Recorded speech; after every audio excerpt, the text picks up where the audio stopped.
Nevada, Estados Unidos, 1889.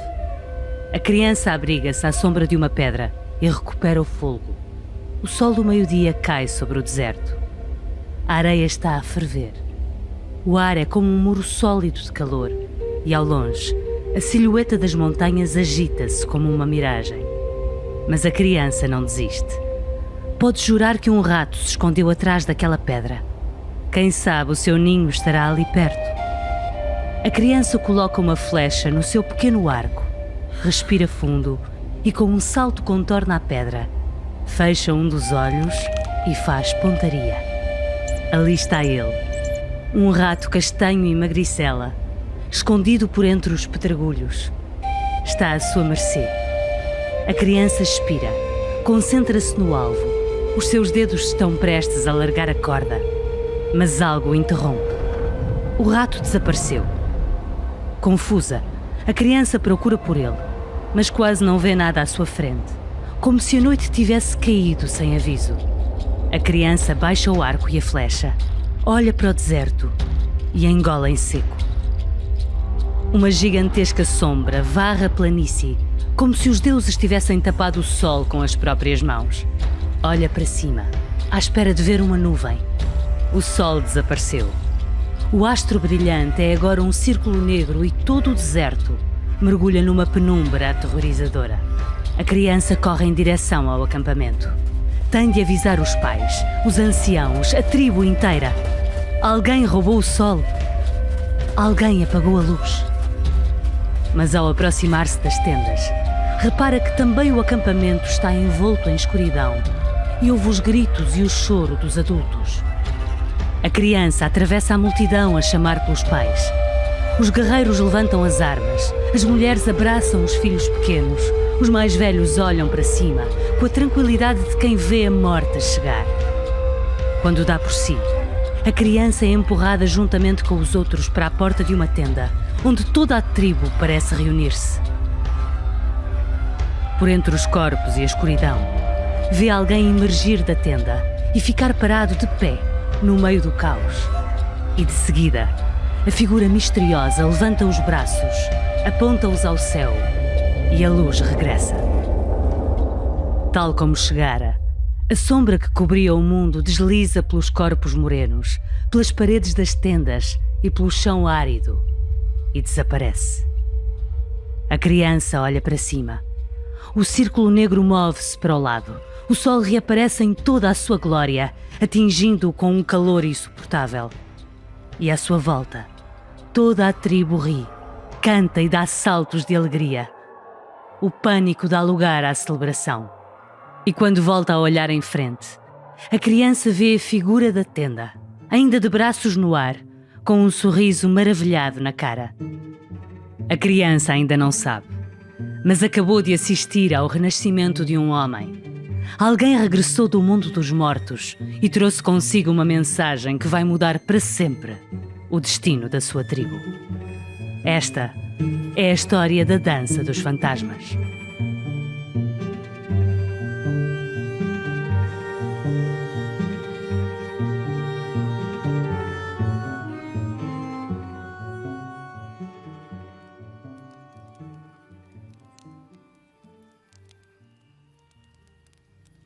Nevada, Estados Unidos, 1889. O Avoca está a morrer. Estendido sobre um cobertor no interior da sua tenda, o corpo do Avoca treme e agita-se, perfurado por febres altas e suores gelados. A sua pele está coberta de manchas e borbulhas vermelhas. À sua volta, a sua mulher Tum, as suas 3 filhas e o resto da família murmuram cânticos medicinais. E fora da tenda, o resto da tribo aguarda com expectativa o evoluir da situação. Este é o povo Paiute do Norte, uma das várias nações de nativos americanos. E o Avoca, o homem moribundo, não é um Paiute qualquer. Há 3 anos seguiu as pisadas do pai e assumiu a sua posição como o curandeiro e místico da tribo. Interpreta sonhos, usa frutos e ervas para curar maleitas e é a memória viva da tribo, declamando antigos poemas com gestos fluidos e teatrais. Todos o respeitam. Todos o adoram. Os seus olhos bondosos e a sua voz sonante trazem a paz aos Paiutes durante as cerimónias religiosas à volta da fogueira. Mas agora, estendido no seu leito e tremendo de febre, o grande místico parece apenas um homem normal, frágil e à beira da morte. E para os Paiutes, esta é a pior altura para perderem o seu guia espiritual. Os Paiutes eram uma tribo de nativos nómadas do sudoeste americano. Moviam-se com as estações, acampando onde havia caça, e toda a sua existência deviam-na à terra. Os tipi, as suas tendas em formato cônico, eram construídas com ramos de árvores e peles de bisonte, os animais que também eram a sua principal fonte de alimento. E à noite, sentavam-se à volta da fogueira e contavam às crianças as histórias dos seus antepassados e dos espíritos que habitavam as cordilheiras e os planaltos. Mas um dia, chegou o homem branco. Colonos europeus de cara pálida, roupas berrantes e línguas desconhecidas que queriam expandir-se para o oeste e, pelo caminho, devastavam tudo. Roubavam o ouro das montanhas, rasgavam os prados com caminhos de ferro e até massacravam as manadas de bisontes para alimentar a indústria milionária das peles. O choque foi inevitável e a terra sagrada virou campo de batalha. Quando menos esperavam, os colonos eram atacados por nativos a cavalo, cobertos de pinturas coloridas, soltando urros ameaçadores e agitando flechas e lanças. E os colonos respondiam com as suas espingardas e canhões. As pradarias ficavam cobertas de corpos ensanguentados dos índios e dos homens brancos. Morreram milhares. E aos conflitos armados juntaram-se outras ameaças. A população decrescente de bisontes encurtava os mantimentos dos nativos e os colonos traziam consigo as doenças do velho continente, como o sarampo, a tosse convulsa ou a escarlatina. À noite, à volta da fogueira, o Avoca e os outros Paiutes reuniam-se para cantar e partilhar as suas histórias. Mas tudo tinha mudado. Os seus antepassados incluíam agora os jovens guerreiros mortos no campo de batalha pelos colonos, bem como as mulheres, idosos e crianças, devastados por doenças que a medicina tradicional não podia curar. Por isso, quando o grande místico e curandeiro Avoca adoeceu, os Paiutes entregaram-se ao desespero. A doença do Avoca era a doença de todos os Paiutes. E tal como os sagrados bisontes, estavam à beira de desaparecer. O que aconteceria se ficassem sem o seu líder espiritual? De repente, o Avoca acordou e a primeira coisa que ouviu foi os gritos da sua tribo. Lá fora, todos apontavam para o céu. Uma sombra negra tapara o sol do meio-dia, transformando o astro brilhante num anel de luz mortiça. A noite desceu sobre o acampamento. Homens, mulheres e crianças choraram o desaparecimento do sol, temendo ser aquele mais um sinal do fim dos tempos. Foi nesse momento que o Avoca saiu da sua tenda. Vinha magro e pálido, a cambalear, mas com um enorme sorriso no rosto. E no preciso momento em que se mostrou à tribo, a sombra negra destapou o sol, a noite levantou-se e o brilho voltou a iluminar o acampamento. Todos correram para o felicitar. O curandeiro regressara ao mundo dos vivos e até resgatara o sol da sua morte.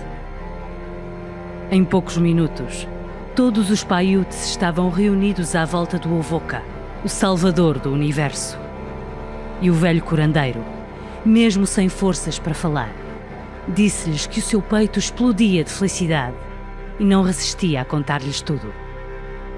Durante a sua doença, visitaram o mundo dos espíritos, uma terra mágica onde todos os antepassados da tribo continuavam vivos e os bisontes corriam livremente.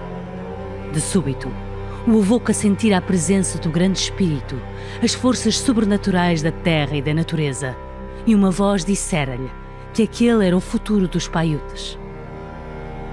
Em breve, o homem branco seria expulso do território, não haveria mais doença e os antepassados regressariam ao mundo dos vivos. A Terra voltaria a ser como dantes, um lugar de paz e felicidade. Mas esta conquista não seria feita através da guerra e da violência. A voz calou-se e o Wovoka sentiu o grande espírito entrar no seu corpo e possuir a sua alma. Os seus pés levantaram-se do chão. As suas pernas moveram-se a um ritmo ondulante. Os seus braços descreveram arcos no ar e as suas mãos abriram e fecharam os dedos. Sem saber como, os músculos do Wovoka desenharam uma coreografia elegante e complexa, como se repetissem movimentos há muito esquecidos. E o grande espírito falou-lhe ao ouvido. Wovoka, esta é a dança dos fantasmas. Ensina a todas as tribos das planícies. Pede-lhes que larguem as armas e aprendam estes movimentos. Sejam honestos, trabalhadores e pacifistas. Dancem sempre que possível. Só então o mundo dos espíritos irá visitar-vos. O homem branco será expulso e a paz voltará à terra. Ali estava o fim do seu sofrimento. A dança dos fantasmas. Os Paiutes queriam aprendê-la. Queriam dançá-la toda a noite, todas as noites. E o Wovoka, o grande curandeiro, iria ensiná-los. Nevada, Estados Unidos, 1889. Um jovem guerreiro sai da tenda coberto de suor e inspira o ar puro da noite. Atrás de si, dezenas de outros nativos transpiram profusamente dentro da tenda, respirando os vapores tórridos das ervas medicinais. O jovem avança pela planície, zonzo como se flutuasse. Os 2 dias de jejum aguçaram-lhe os sentidos. Ouve já o som dos cânticos e dos tambores e vê uma enorme fogueira a brilhar na escuridão, rodeada de homens, mulheres e crianças em trajes coloridos de festa. O guerreiro aproxima-se e entra no círculo. Os seus dedos entrelaçam-se com os dos colegas e os seus pés batem no chão ao ritmo dos tambores. Passo a passo, movimenta-se para a esquerda, imitando o resto do círculo. Fecha os olhos. Sente a poeira debaixo dos pés, as mãos transpiradas dos seus colegas, o vento fresco da noite misturado com o bafo quente das labaredas. O ritmo dos tambores atravessa o seu corpo e o seu coração bate com ele. À medida que a noite avança, os tambores aceleram o ritmo, o guerreiro acerta o passo e o círculo rodopia cada vez mais depressa. É aí que o guerreiro perde os sentidos. O seu corpo despega-se do círculo e cai para a frente, tremendo num transe espiritual. À sua volta, os outros dançarinos soltam gritos ululantes. Quando volta a si, o guerreiro abre os olhos e começa a chorar. Viajou ao mundo dos espíritos. Visitou os seus pais e os seus avós. Viu a terra prometida. Todos os dançarinos cantam e gritam, e um homem separa-se da multidão para o ajudar a levantar-se. É o Wovoka, o curandeiro. Os 2 homens abraçam-se longamente. O Wovoka limpa as lágrimas da cara do guerreiro e este retoma o seu lugar no círculo. Durante toda a noite, até o sol nascer, a dança dos fantasmas continua, oferecendo a cada dançarino um vislumbre do seu futuro glorioso. E o Wovoka sente mais uma vez o grande espírito a invadir o seu corpo. A dança irá salvá-los a todos.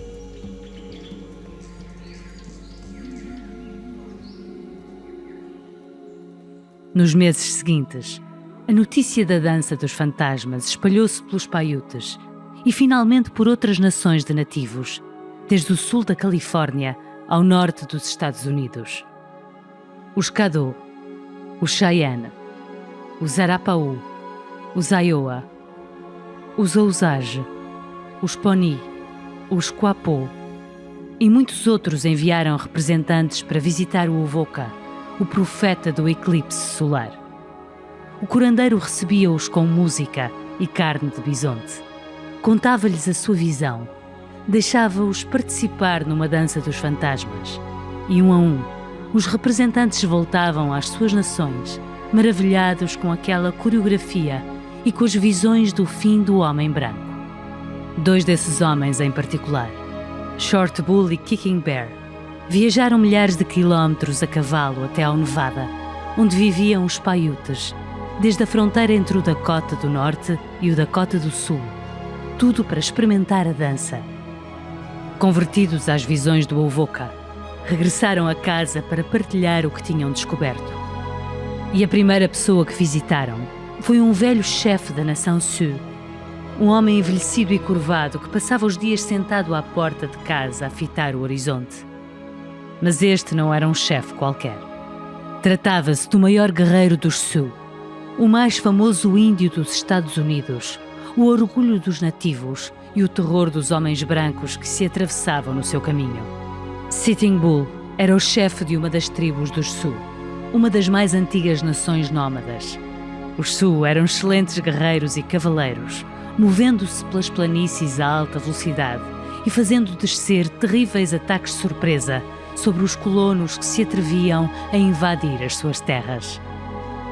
E a cavalo, na linha da frente, seguia sempre o grande Sitting Bull, o seu corpo musculado coberto de pinturas coloridas de guerra, os seus cabelos negros enrolados em tranças e nas suas mãos uma espingarda Winchester, roubada a um qualquer soldado moribundo. Os americanos sabiam que cruzar-se com Sitting Bull e os seus guerreiros era morte certa. A sua resistência tornou-se lendária entre nativos e colonos, especialmente quando os chefes de outras tribos aceitaram as tréguas oferecidas pelo governo. Empurrados para as chamadas reservas, muitas tribos trocaram a sua liberdade territorial pelo fim do massacre às suas populações. Sitting Bull foi o último resistente. No entanto, com o passar dos anos, o grande guerreiro envelheceu. A sua tribo deambulava pelo norte dos Estados Unidos, sem encontrar caça, nem um território em que não fosse atacada. Exausto da guerra, decidiu render-se. Numa manhã de julho de 1881, Sitting Bull e os 186 Sioux que o acompanhavam entraram no posto militar de Standing Rock, na fronteira entre as Dakotas. O grande chefe pousou a sua arma sobre a secretária de James McClellan, o agente do Estado americano responsável pelas reservas da região. Espero que me recordem como o último homem da minha tribo a render a minha arma, pediu ele aos americanos. E de facto, seria assim que a história o recordaria. Os nativos choraram o fim da sua última resistência e em Washington celebrou-se a humilhação do grande Sitting Bull. Se até o grande guerreiro das planícies se vergava ao poder dos americanos, que esperança haveria para as outras nações? Por isso, quando Short Bull e Kicking Bear desmontaram dos seus cavalos, encontraram Sitting Bull sentado à porta de sua casa na grande reserva Sioux, a poucos quilómetros de Standing Rock. O guerreiro era agora um homem velho e cabisbaixo, e os seus olhos deixavam transparecer uma enorme tristeza. Short Bull e Kicking Bear queriam animá-lo. Falaram-lhe da tribo dos Paiutes e da sua dança dos fantasmas, cujos ritmos e movimentos prometiam o fim do homem branco. Segundo o Avoca, se todos os nativos imitassem aquela dança, os americanos fugiriam de volta para este. E o melhor é que o Avoca tinha-lhes ensinado os movimentos. Podiam fazer a dança dos fantasmas ali mesmo, dentro da reserva, e convencer as outras tribos a imitá-los. E se todos dançassem, talvez o homem branco pudesse ser definitivamente derrotado, não pela violência, mas pela força dos espíritos. Sitting Bull escutou os seus velhos amigos em silêncio. No fim, respondeu-lhes numa frase curta. Podiam fazer a dança. Não se opunha a que a sua tribo aprendesse os movimentos, mas alertou Short Bull e Kicking Bear para os perigos da esperança. Um sentimento sedutor que só poderia levar a novos desapontamentos. Apesar dos alertas do velho chefe, os Sioux começaram também eles a praticar a dança dos fantasmas. E era uma questão de tempo até os americanos descobrirem o estranho novo ritual dos seus inimigos.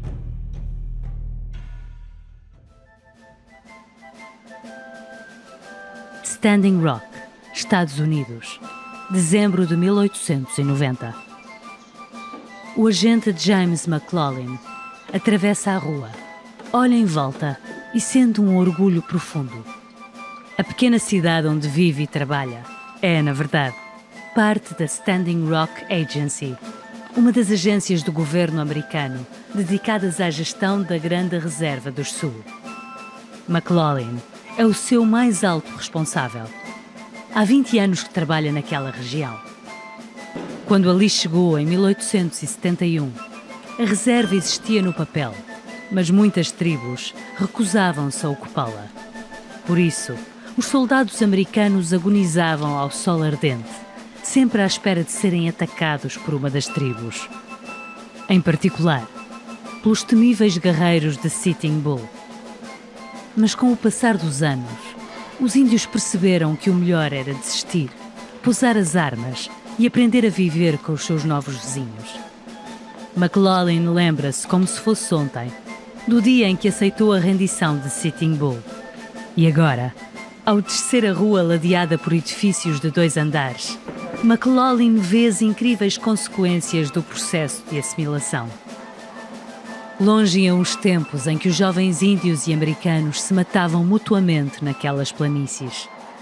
Agora, americanos brancos viviam e trabalhavam lado a lado com nativos aculturados, que entretanto tinham aprendido o inglês e transportavam cruzes douradas ao peito.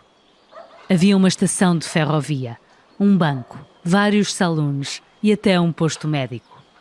E ao virar uma esquina, McLaughlin deparou-se com a sua maior conquista, a escola primária.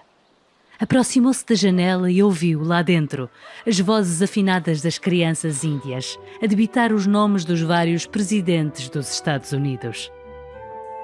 Todos aqueles rapazes e raparigas cresceriam a conhecer Thomas Jefferson e Benjamin Franklin, aprenderiam a ler a Bíblia e, mais importante ainda, esqueceriam os seus nomes tribais e receberiam nomes cristãos. Mas ao atravessar a rua e entrar no seu escritório, McLaughlin não pôde deixar de sentir um aperto no peito. Ali estava ela, a sua secretária, sobre a qual anos antes Sitting Bull pousara a sua arma e se rendera oficialmente aos Estados Unidos. Mas agora, a sua secretária estava coberta de telegramas e cartas, e todas traziam a mesma notícia. Os índios estavam a preparar uma revolta. De vários estados americanos, chegavam relatos de um novo ritual de guerra que se espalhava pelas tribos, assustando os colonos brancos, os investidores nas minas e nos caminhos de ferro e os próprios soldados. Havia rumores de milhares de índios reunidos na mesma planície, formando círculos gigantes e dançando até de madrugada. Centenas de colonos descreviam os trovões ameaçadores dos tambores, os gritos histéricos das mulheres, os gestos agressivos dos homens. E até as crianças eram arrastadas para aquela dança macabra, convertendo-se em potenciais guerreiros sanguinários. McLaughlin estava familiarizado com a estranha espiritualidade dos índios e podia pensar que se tratava de mais uma superstição selvagem, mas inofensiva. Mas, no entanto, o timing era deveras curioso. A dança surgira apenas 3 anos depois da entrada em vigor do Dawes Act, uma lei aprovada pelo Congresso americano que previa a divisão das reservas, incluindo a Grande Reserva Sioux, em lotes de 1 km², a serem distribuídos individualmente a cada nativo. Para McLaughlin, era uma ideia genial. Os nómadas selvagens seriam transformados em latifundiários e, mais cedo ou mais tarde, as tribos seriam dissolvidas em centenas de jovens proprietários com a sua própria independência financeira. No entanto, as tribos, e em particular os Sioux, não tinham reagido bem à proposta. Diziam que aquelas terras sagradas não pertenciam a nenhum homem e que nenhum dialeto nativo tinha palavras para descrever alguém que é dono de um pedaço de chão. Teimavam na sua vida comunitária. Insistiam em não pertencer a nada nem a ninguém. Recusavam a propriedade privada, o cristianismo e a força da lei. No fundo, recusavam a ordem que os americanos benevolamente lhes ofereciam. A estratégia para dissolver as tribos falhara redondamente. E era logo nessa altura que um estranho e sobrenatural consenso atravessava as planícies e unia as nações nativas, fazendo-as marchar ao mesmo ritmo. Pior ainda, McLaughlin ouvira relatos dos seus próprios homens de como a dança chegara até à porta de sua casa, ali, em Standing Rock. E onde é que os malditos selvagens decidiram dançar? Na mesma reserva onde vivia Sitting Bull, o ex-chefe Sioux. Sitting Bull certamente autorizara a nova dança, inspirado pela rebeldia das novas gerações. Talvez Sitting Bull estivesse a preparar uma nova revolta, a recrutar um novo exército. Talvez estivesse prestes a atacar Standing Rock, entrando de novo no gabinete de McLaughlin, não para entregar a sua arma em gesto de rendição, mas sim para a usar na morte de mais americanos. Para McLaughlin não havia dúvidas. Em resposta à partição das reservas, as nações preparavam-se para um novo ataque aos colonos. E a dança dos fantasmas, como se tornara conhecida, só podia ser um presságio de guerra e de morte. Por isso mesmo, naquele dia, depois de ler as centenas de relatos sobre a dança, McLaughlin decidiu agir. Mandou chamar um oficial do exército e deu-lhe ordens para localizar e prender o chefe Sitting Bull. A revolta deveria ser impedida a todo o custo e nada como decapitar a sua liderança. E enquanto lá fora, os soldados pegavam nas armas e montavam os seus cavalos, McLaughlin preparou um telegrama para Washington. Os Sioux vinham aí outra vez. Era preciso reforços. Estava na altura de pedir mais soldados. Os oficiais de McLaughlin encontraram Sitting Bull à porta de sua casa, uma construção crua de pedra e madeira junto a um riacho. O chefe não estava sozinho.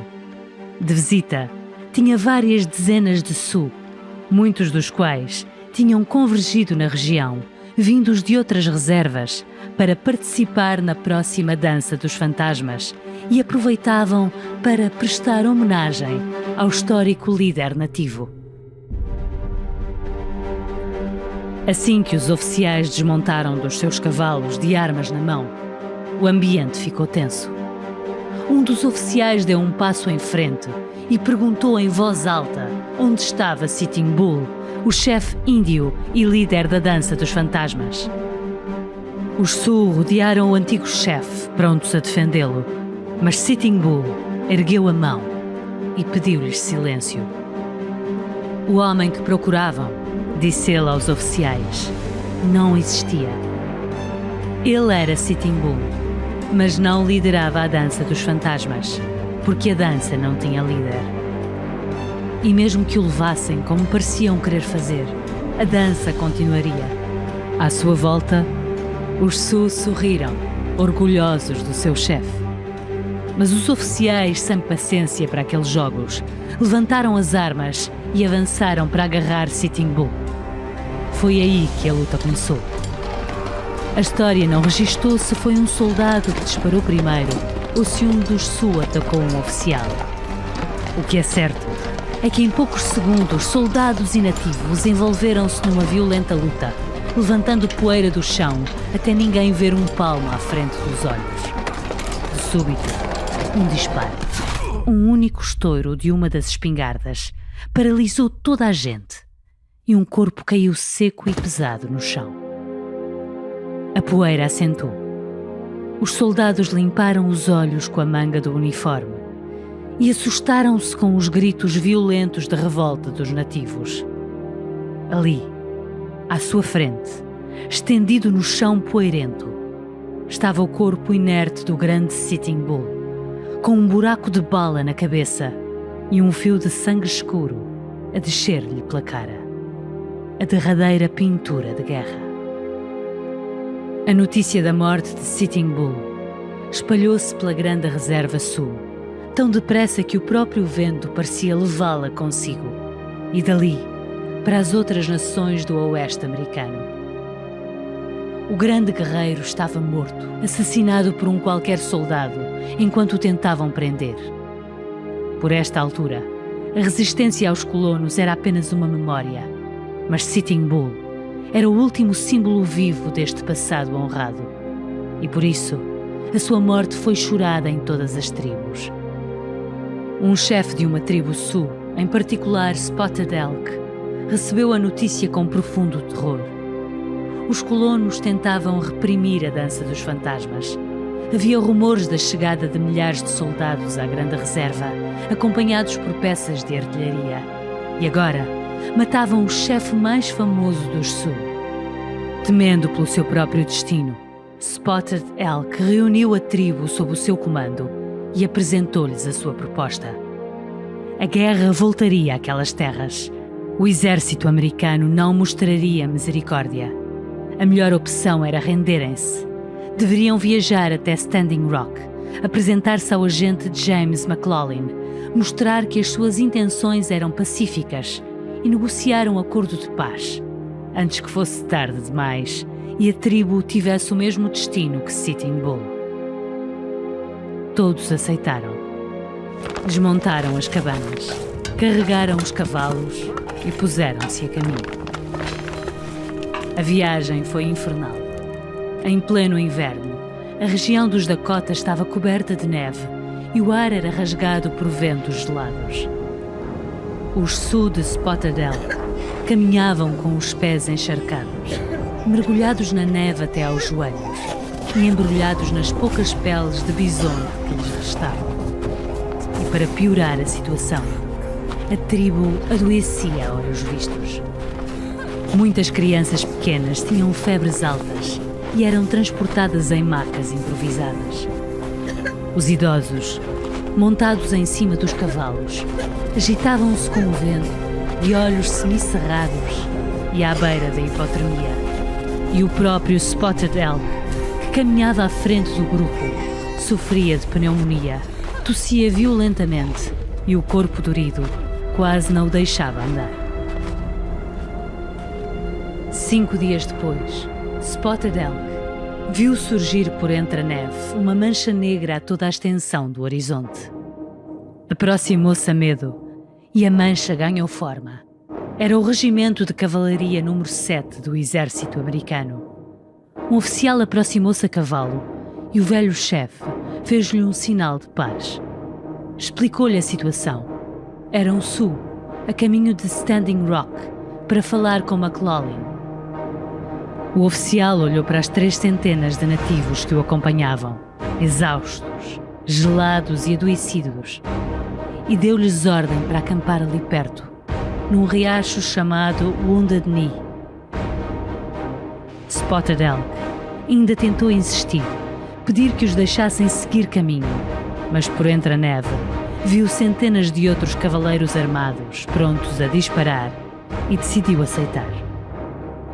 Nessa noite, no acampamento, Spotted Elk não dormiu.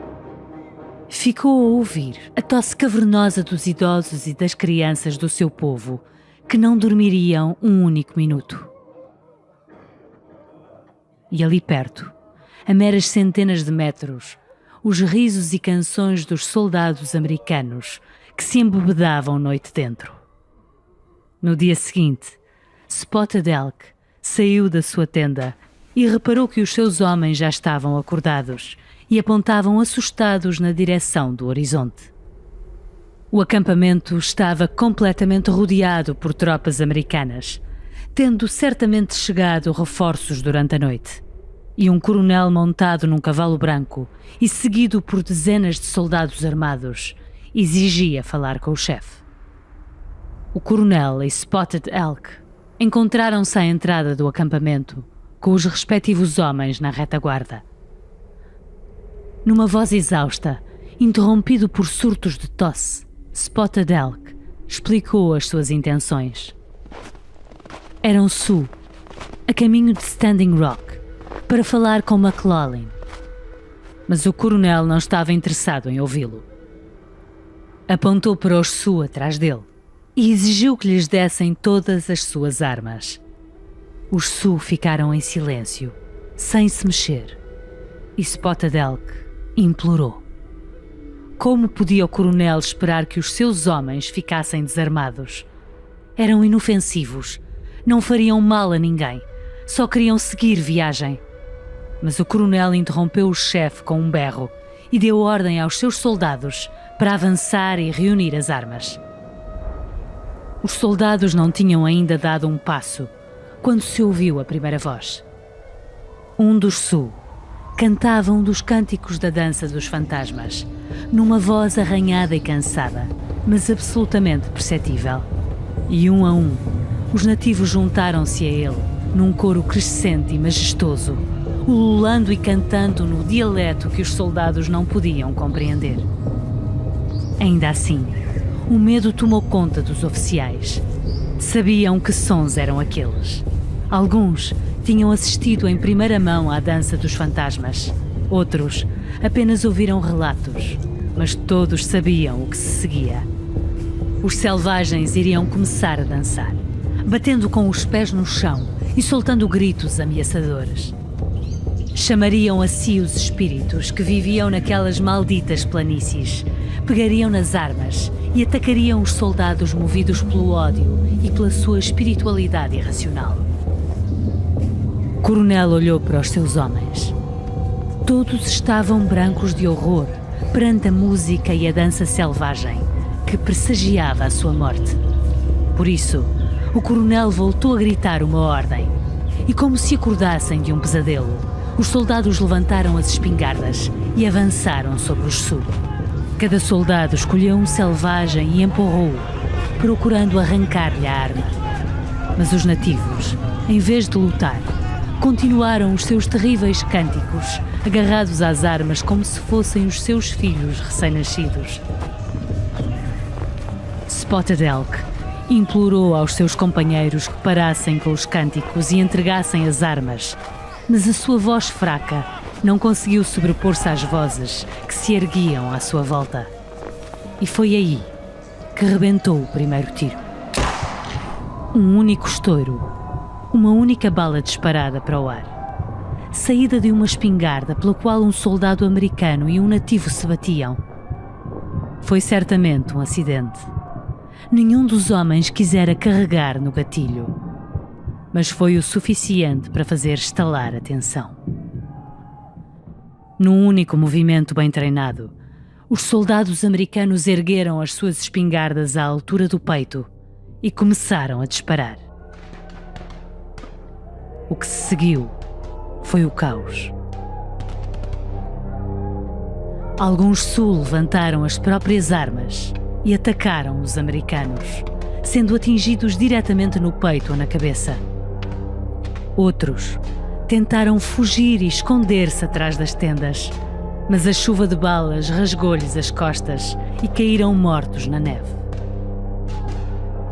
Spotted Elk foi empurrado para o chão e um soldado levantou a espingarda e atingiu-o diretamente na cara. E ao longe, no campo americano, os ruídos de luta alertaram a artilharia, carregaram-se os canhões e momentos depois o acampamento Sioux era bombardeado por uma chuva de estilhaços metálicos, destruindo tendas, cortando cavalos ao meio e atingindo indiscriminadamente homens, mulheres e crianças. Em apenas alguns minutos, o solo nevado do acampamento estava pintado de vermelho e os soldados americanos corriam em todas as direções atrás dos Sioux que tinham conseguido escapar e fugiam agora ribeira abaixo. Quando finalmente o último soldado disparou a última bala e Wounded Knee voltou a cair no silêncio, tudo o que restava era uma nuvem de pólvora e de cinza e os cadáveres contorcidos de quase 300 nativos, espalhados sobre a neve agora vermelha. Os dias seguintes foram de limpeza. Os soldados americanos apressaram-se a abrir uma vala com 2 metros de profundidade e atiraram lá para dentro os corpos congelados e rijos como madeira. Enquanto isso, o coronel escrevia a informar os seus superiores da batalha de Wounded Knee. Um grupo de índios Sioux tinha sido apanhado a deambular pela reserva e, após recusarem render as suas armas, deram início à dança dos fantasmas, presumivelmente para provocar os soldados americanos, ou então para ganhar forças para uma resistência violenta. Na luta que se seguiu, cerca de 300 de nativos perderam a vida, assim como 25 soldados americanos. Baseado nesse relatório, o governo americano classificaria os acontecimentos como uma batalha. Mas a verdadeira história do massacre não derreteu com a neve. Alguns nativos conseguiram sobreviver milagrosamente e chegaram moribundos a Standing Rock, com balas alojadas no ombro ou estilhaços de metal nas pernas. Dias depois do massacre, uma equipa de fotógrafos locais foi até Wounded Knee e fotografou alguns dos corpos que não tinham cabido na vala comum e que foram deixados expostos às intempéries. As fotos mostram o fundo branco da neve e os corpos escuros dos nativos, vestidos com peles de bisonte, entre homens, mulheres e crianças, caídos em posições sinistras, com um braço esticado e o outro dobrado, pernas em arco, os pés apontados para o céu e as cabeças inclinadas para um dos lados. Para um observador comum, poderia parecer que as fotografias tinham sido tiradas enquanto dançavam. Em poucas semanas, as várias nações já sabiam o que tinha acontecido em Wounded Knee. Não foram uma batalha. Os corajosos guerreiros Sioux não tinham resistido à investida dos colonos. Em vez disso, uma tribo inofensiva, doente e exausta, fora cercada pelo inimigo e forçada a entregar as suas armas. A sua resposta não foi a violência, foi a música e a dança. Naquele momento, a dança dos fantasmas tomou conta da tribo, como se cada homem, mulher e criança fosse realmente visitado pelos espíritos da planície e por um instinto mais corajoso do que o da própria sobrevivência. E, no entanto, os opressores tinham atacado. A um cântico responderam com balas. A um gesto de pacifismo responderam com a morte. E o massacre foi tão violento, tão gratuito e tão desproporcional, que todas as nações da América sentiram Wounded Knee como o símbolo perfeito do seu sofrimento. Aqueles dançarinos eram os seus irmãos, eram eles próprios, porque todos os que experimentavam a dança dos fantasmas estavam unidos por algo que os opressores nunca poderiam compreender. Mas a violência do massacre despertou também o medo. Ao ocidente, nos Paiutes do Nevada, o curandeiro e místico Wovoka ouviu falar do massacre e, claro, de como a dança dos fantasmas provocara o ataque dos soldados americanos. O que começara com uma dança inocente e um movimento pacifista, transformara-se em apenas um ano e a milhares de quilómetros de distância, num massacre de centenas dos seus irmãos. Onde estava o seu sonho de prados verdejantes repletos de bisontes? E onde gerações de nativos viveriam em paz para sempre? Aterrado, o Wovoka fechou-se na sua tenda e procurou a paz dos espíritos. Mas do outro mundo, nenhuma voz lhe respondeu. Dirigindo-se aos Paiutes e aos mensageiros das outras nações, o Wovoka recomendou que interrompessem definitivamente a dança dos fantasmas. Primeiro, a morte de Sitting Bull, o grande guerreiro, e agora, a morte dos dançarinos da dança dos fantasmas. Nenhuma forma de resistência parecia funcionar. Os americanos não perdiam a guerra, mas também não toleravam o pacifismo. Deles não havia nem honra, nem tolerância. E as nações nativas perderam definitivamente a esperança de alguma vez derrotar o homem branco. Com o correr das décadas, o massacre de Wounded Knee tornou-se o exemplo máximo da resistência dos nativos contra os colonos, mas também da crueldade dos americanos perante uma cultura que se recusavam a compreender. Mais ou menos em segredo, e apesar de todas as ameaças, a dança dos fantasmas continuaria a ser praticada por algumas tribos, mas as profecias do Wovoka não se concretizaram de todo.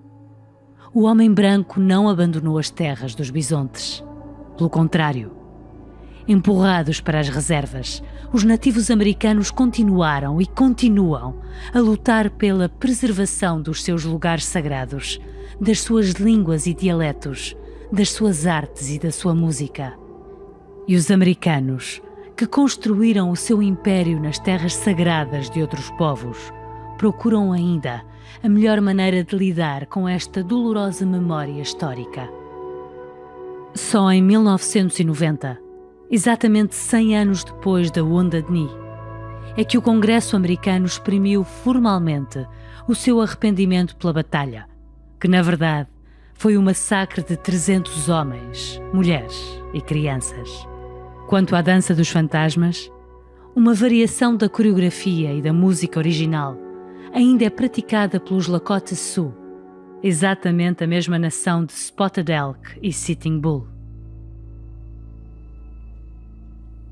A dança dos fantasmas é a história de um sonho. Tudo começou como a visão de um único homem, numa visita a um mundo espiritual. Depois, tomou forma numa espécie de obra de arte que precisava de ser dançada por todos para sequer existir. Por milagre, a dança espalhou-se num país violento e implacável. E, no entanto, apesar da sua fragilidade, apesar de ser apenas uma superstição, a dança dos fantasmas tinha um poder bem real. Para os nativo-americanos, era a expressão coletiva de uma promessa divina, a última esperança de um povo oprimido. Para os soldados americanos, era fonte de terror e mistério, a marca de uma espiritualidade selvagem e desconhecida. Mais cedo ou mais tarde, um dos lados tinha de ganhar. O resultado acidental da dança dos fantasmas foi o oposto daquilo que prometera. A tribo de Spotted Elk não encontrou um prado verde onde dançar com os seus antepassados. Em vez disso, conheceu a morte mais violenta num campo coberto de gelo. E por isso, o Wounded Knee entrou na mitologia nativo-americana como a maior dor que pode acontecer a um povo. A descoberta de que os sonhos nem sempre se concretizam e podem mesmo transformar-se em pesadelos. Por tudo isto, a dança dos fantasmas é a forma perfeita de chegar ao fim do Razões de Estado. Ao longo destas 12 histórias, conhecemos ladrões desesperados que causaram crises internacionais, mentirosos que inventaram países, ambiciosos que assaltaram nações, desfavorecidos que caíram na escravatura, criativos que enfrentaram ditadores, soldados que mataram por diversão, injustiçados que sequestraram inocentes, oprimidos que não toleraram nem mais uma humilhação, e até lutas entre vizinhos que contagiaram potências militares.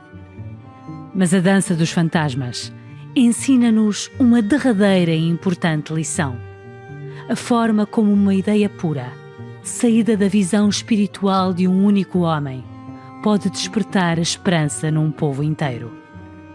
Mas pode, também, provocar nos seus inimigos o mais horrível e destrutivo dos instintos.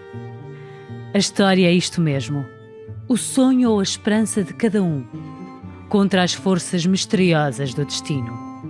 Tudo o que nos resta é entrar no círculo, movermos-nos ao seu ritmo, encontrar algo em que acreditar.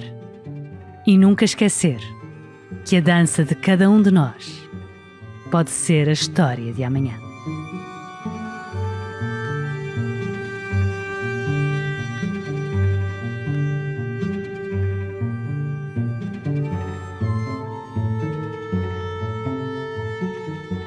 Razões de Estado é um programa da série Sapiens produzido pela Bruá Podcasts, narrado por Mafalda Santos, com direção criativa de Luís Francisco Souza, escrito por Renato Rocha, pesquisa por Nuno Mendes, direção técnica de Rita Cabrita e sonoplastia de João Rodrigues, identidade gráfica desenvolvida por Rita Cabrita e Luís Francisco Souza.